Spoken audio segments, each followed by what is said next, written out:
बांग्लादेश के मुद्दे पर केंद्र सरकार ने की सर्वदलीय बैठक। गृह मंत्री, रक्षा मंत्री और विदेश मंत्री मौजूद। विदेश मंत्री ने हालात की जानकारी दी। मीटिंग में बोले विदेश मंत्री अजय शंकर और कहा 8,000 भारतीय छात्र वतन लौटे, 13,000 भारतीयों को भी निकालने की जरूरत है। बांग्लादेश आर्मी के संपर्क में होने की कही बात।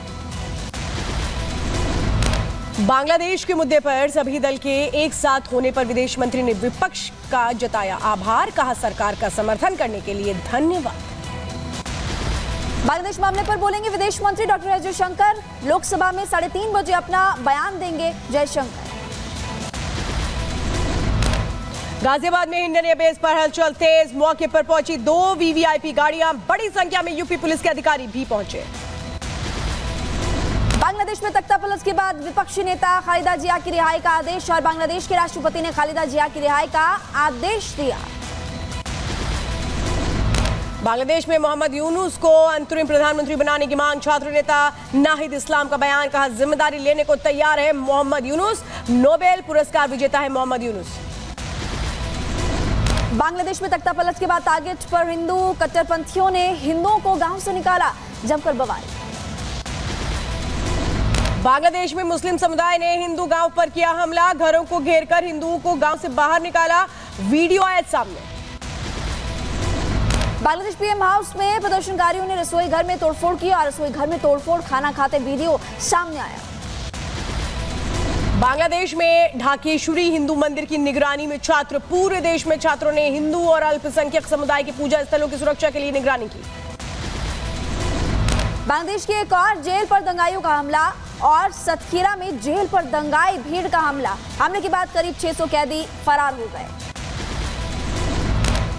बांग्लादेश के ढाका में कई जगहों पर हुई फायरिंग। झड़प का वीडियो आया सामने। बड़े पैमाने पर देश भर में हो रहा है प्रदर्शन। उत्तरी बांग्लादेश में डंडों और पत्थरों से लैस भीड़ ने जेल में घुसकर उत्पात मचा दिया। 20 आतंकवादियों समेत 500 कैदियों को छुड़ा दिया और कई जगहों पर तो आगजनी भी की।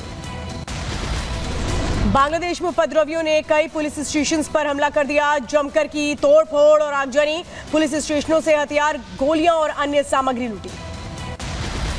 बांग्लादेश में बॉर्डर गार्ड्स दफ्तर खाली करे और कई जगहों पर गार्ड्स नजर नहीं आ रहे हैं। कल गुस्साई भीड़ के डर से बीजीबी भाग गई थी। बांग्लादेश में सेना ने की बड़ी कार्रवाई। ढाका में दंगाइयों के पास से बरामद हुई लूट की नकदी। हालात पर काबू पाने में जुटी सेना। अवामी लीग की सह सचिव सुमन खान के घर को दबंगाइयों ने आग के हवाले कर दिया और यहां पर कुछ बिहार बॉर्डर के पास मौजूद घर में सोमवार दोपहर को आग लगाई गई। किसी के हताहत होने की खबर सामने नहीं आई। अमेरिका में बांग्लादेश कॉन्सुलेट में हंगामा। बांग्लादेश कॉन्सुलेट में घुसे बीएनपी कार्यकर्ता। शेख मुजीबुर रहमान की फोटो हटाने की मांग। सोशल मीडिया पर कंगना का ट्वीट और लिखा कि भारत में सुरक्षित महसूस करती हैं शेख हसीना। ये हमारे लिए गर्व की बात है। जो पूछते हैं राम राज्य और हिंदू राष्ट्र क्यों, उनके लिए ये जवाब। बांग्लादेश में राजनीतिक संकट पर कांग्रेस सांसद शशि थरूर का बयान। कहा बांग्लादेश के हालात चिंताजनक है। कहा बांग्लादेश के साथ खड़े हैं। आरजेडी नेता मीसा भारती का बांग्लादेश के हालात पर बयान। कहा कि स्थिति चिंताजनक और बांग्लादेश के साथ खड़ा विपक्ष। क्योंकि पड़ोसी देश है हमारा और चिंता स्वाभाविक है। भारत के लोगों को और सरकार को चिंता करनी चाहिए। वामपंथ को लेकर बोले गृह मंत्री अमित शाह। कहा पश्चिम बंगाल में भी वामपंथी उग्रवाद हुआ है। कोई भी राज्य अपनाना नहीं चाहेगा पश्चिम बंगाल का मॉडल।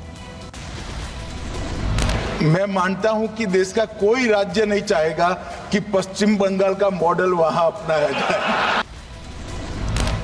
अब फिजी दौरे के दौरान भारतीय समुदाय कार्यक्रम में शामिल हुई। राष्ट्रपति द्रौपदी मुर्मू कार्यक्रम को संबोधित किया और विकसित भारत का भी जिक्र करते हुए नजर आए। फिजी में राष्ट्रपति द्रौपदी मुर्मू को दिया गया गार्ड ऑफ ऑनर। प्रधानमंत्री सिटिनेवी ने की मौजूदगी में पारंपरिक स्वागत हुआ।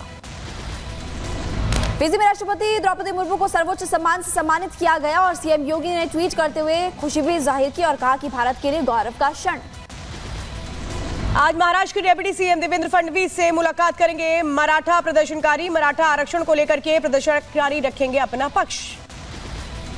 करनाल में सीएम फ्लाइंग टीम ने अवैध हुक्का बार पर छापा मारा और मौके से प्रतिबंधित सामग्री का भी जखीरा बरामद किया। हिरासत में मैनेजर को लिया।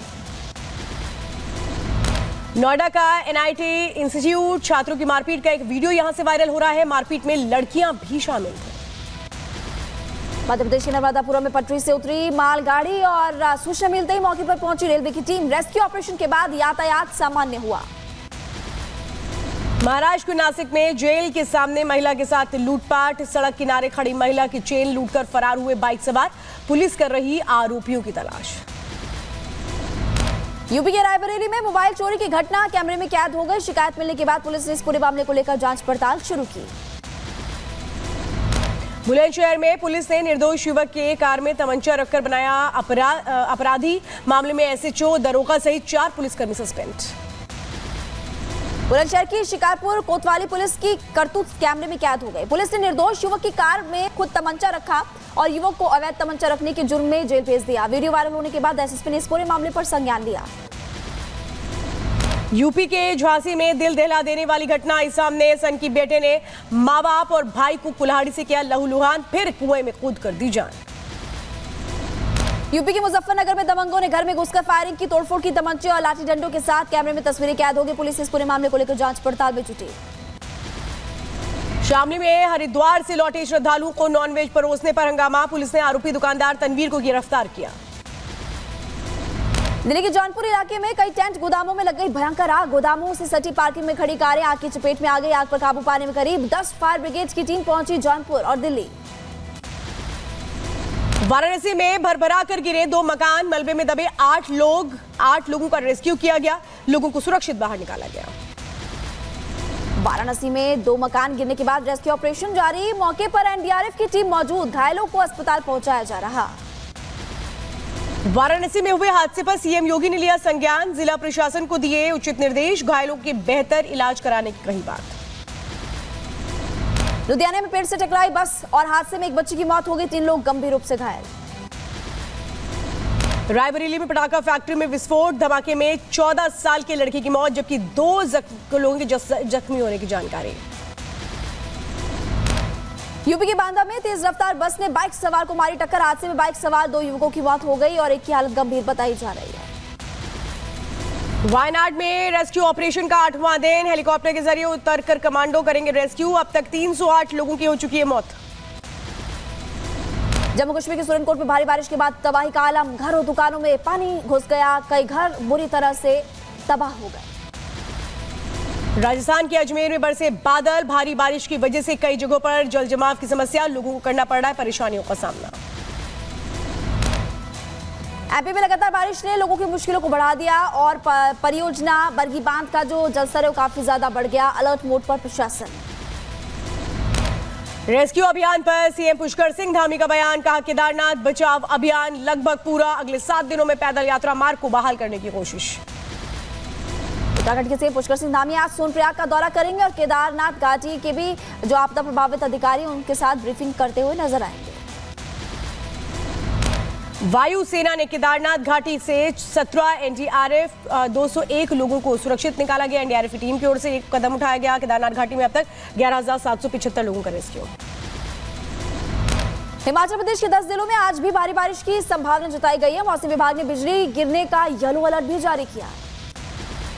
मध्य प्रदेश के शिवपुरी में सिंध नदी के पुल निर्माण में फंसे 18 मजदूर। अचानक पानी का बहाव तेज हुआ। एसडीआरएफ और पुलिस प्रशासन ने सभी को सुरक्षित निकाला। ईरान के राष्ट्रपति ने रूस को बताया रणनीतिक साझेदार। रूस की सुरक्षा परिषद के सचिव सर्गेई शोइगु के साथ बैठक में बयान दिया। रूसी रक्षा मंत्रालय का यूक्रेनी गोला बारूद डिपो, इलेक्ट्रॉनिक युद्ध बेस स्टेशन और कई रॉकेट लॉन्चर प्रणालियों पर हमले का दावा। रूस ने यूक्रेनी मिसाइलों को भी मार गिराने का दावा किया। चीन के यात्री विमान C919 ने नए मार्ग पर किया परिचालन और 139 यात्रियों को लेकर सोमवार को शियान जियांगांग अंतर्राष्ट्रीय हवाई अड्डे से विमान से उड़ान भी भरी। दक्षिण पश्चिमी चीन के लियू पांशुई